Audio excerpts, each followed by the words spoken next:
سلام، د نن سهار د 9 بجو خبرونو ته مو زه سمیع الله امیني هرکلی وایم. د کابل ښار د 5مې امنیتي حوزې اړوند سیمه کې د یوې چاودنې له امله لږ تر لږه یو کس وژل شوی او 10 نور ټپیان دي.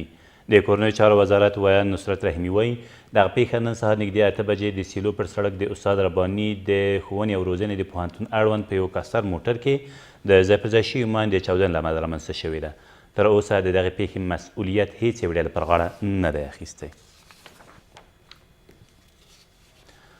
د ملي دفاع وزارت سرپرست تېره ورځ د غزني ولایت د امنیتي وضعیت د ارزونې په موخه دغه ولایت ته ولاړ. اسدالله خالد د دغه ولایت له پوځي او ملکي مسؤلینو سره په کتنو کې د غزني د امنیتي حالت د لا ښه والي په موخه لازمې لارښوونې کړي دي.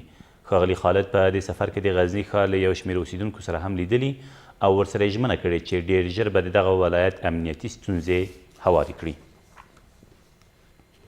په لویدیځ زون کې د 5مې سرحدي لوا اداري مرستیال له خپلو 4 سرتیرو سره ټپي شوی دی. په هرات کې امنیتي سرچینې وایي دغه پیښه تېره ورځ د هرات تورغونډۍ پر لار د رباط سنګي ولسوالۍ په ګنج چهل دختر سیمه کې هغه مهال رامنځته شوه چې د دوی ټانک په یو ځای پر ځای شوي ماین ور برابر شو. ویل کېږي د یو ټپي شوي سرتیري روغتیایي وضعیت ډېر نازکه دی. یو کس طالبانو ته د وسلو او مالي امکاناتو د برابرولو په تور په پکتیا کې ونیول شو. دغه کس چې ایمل نومیږي د بډایه او سوداګرو په ویرولو سره له هغوی پیسې او یا هم د وسلو د برابرولو غوښتنه کوله چې بالاخره تېره ورځ د ګردیز ښار په خوست لاین سیمه کې د څارګر ملي ادارې د کارکوونکو له لوري نیول شوی دی. د پکتیا د والي ویان زیاتوي له نیول شوي کسه یوه تومانچه هم ترلاسه شوې ده.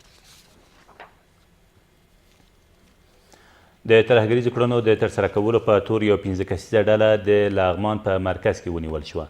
د څارګر ملي ادارې د خبرپاڼې له مخې دغه ډله چې تر دې مخکې په مهترلام ښار کې په ډیریو ماین ایښودنو ترور او د خلکو پر ګواښلو بوخته وه، بالاخره د څارګر ملي ادارې په ځانګړو عملیاتو کې له یو مقناطیسي ماین او یو موټر سره یو ځای نیول شوي دي.